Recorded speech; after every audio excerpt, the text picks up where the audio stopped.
Drucker says in his book, A Functioning Society, and then we'll take a break here, then we'll go out for lunch and take a break, but he says in that book, A Functioning Society, and I say, it was a surprise to me to find out that Peter Drucker's passion was his work on community and society, and that he came to the study of management as a result of this passion. Okay?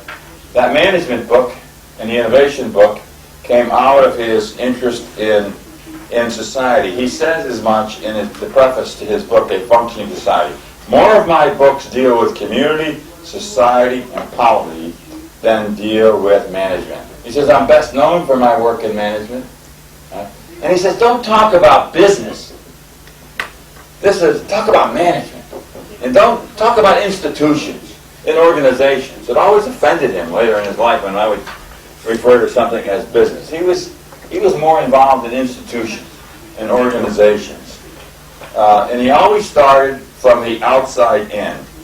In other words, for Drucker, the needs of society came first. And the ingredients for a functioning society is the basis for evaluating the results of institutions. It's society. It starts from the concept of the corporation and even earlier in his work. But he so irked General Motors by suggesting that Charlie Wilson, who said what's good for GM is good for the United States, he said, no. What's good for the United States must be made good for GM.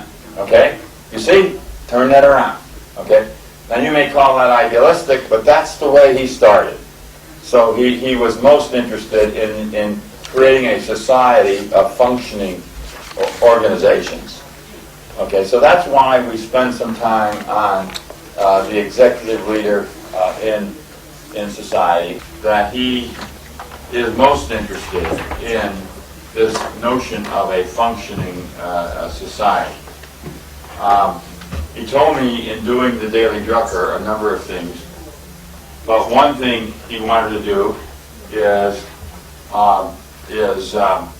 make this at least 40% society and 60% management, because he knew that he was widely known for management, but his heart, what drove him into management, was his concern for society and its institutions. Okay? So in almost everything you see of Drucker, you will see this overarching theme, even in the practice of management, and in the concept of the corporation, and in the future of the industrial man, and the new society. He's always concerned with the integration of the institutions that make up society. And so that was a real surprise to me, because I, like most people, think of him as a management expert.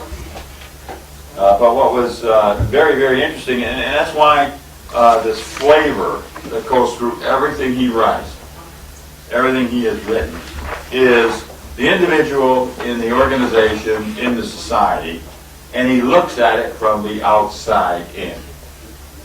He looks at all the institutions from the outside in, from the point of view of the society as a whole, and then from the point of view of the individual, trying to create this alignment.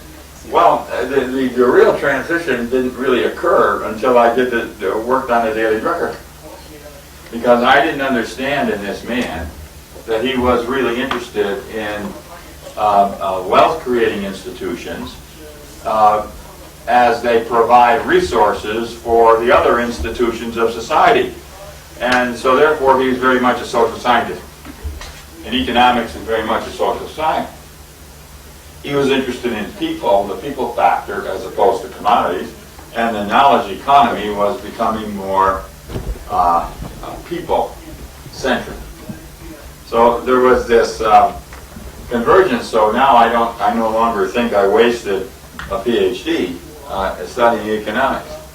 I think that it probably, of all the disciplines that Peter Drucker represents, economics is as good as any other. It may be better because you really can't understand wealth creation without understanding economics. On the other hand, you really can't understand the functioning society without understanding something about political economy or political science, without understanding law, without understanding history, without understanding philosophy, all of which were growth, many of which were growth areas for me. But nevertheless, I felt very much at home. But it truly is the heart of Drucker. Okay, and it runs like this, and this is the key. This is the key passage. It's in the preface to that book, to the Management Task Book. Our society has become, within an incredibly short 50 years, a society of institutions. It's become a pluralistic society in which every major social task has been entrusted to large organizations. If the government is unable to bring security, then the institutions of that society are not going to be able to function properly. Education, healthcare, business, right? There won't be any investment if that can't be protected. What's likely to happen?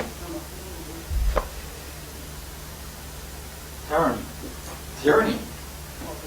And when tyranny and disorder occurs, what's likely to happen? Take over. Yeah.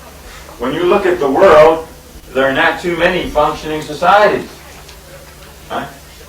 Well, we do see Europe's functions, right? The old Europe and now the new Europe, and we do see parts of Asia that function very well. Right? We do see India functioning.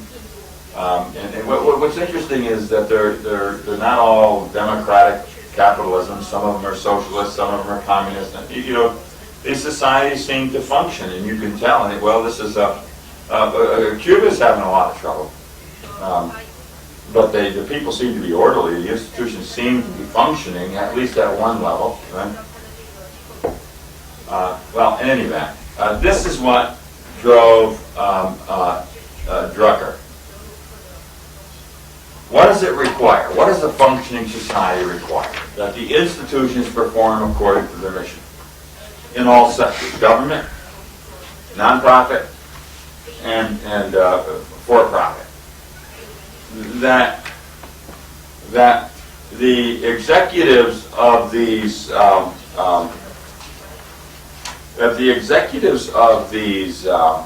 institutions operate in a socially responsible way, which means first they meet their primary mission.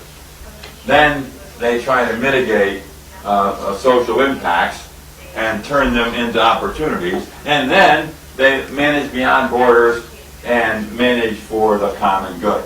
Right? Seek to manage for the common good.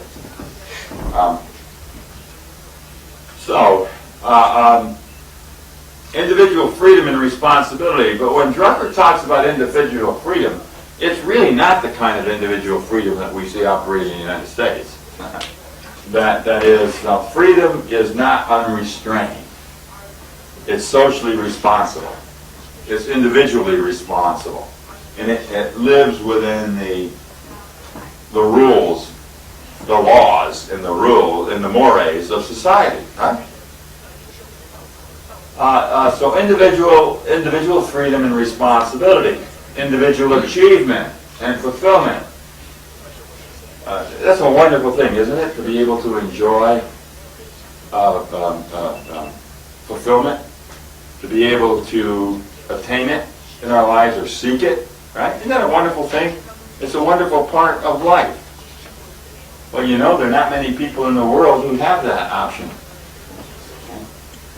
You see, there's not many people in the world who have that that have status and function.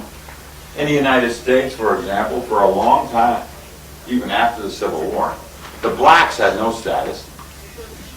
They had no real function. And that's what discrimination does against any group. It cuts them off, right?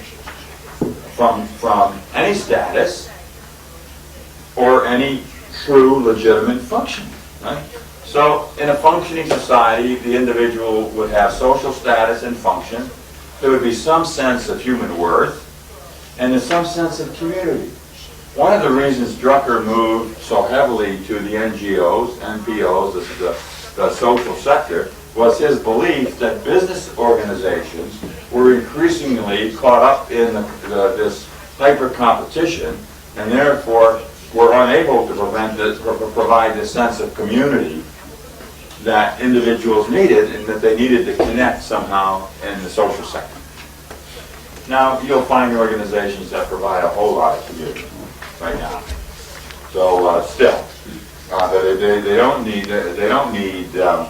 with their families and with their job, they have a sense of community, and with whatever outside associations they have. But here's the list. Here is the list. Institutions that perform according to their mission, social, responsible, and effective management of these institutions, individual freedom and responsibility. You see in Iraq right now,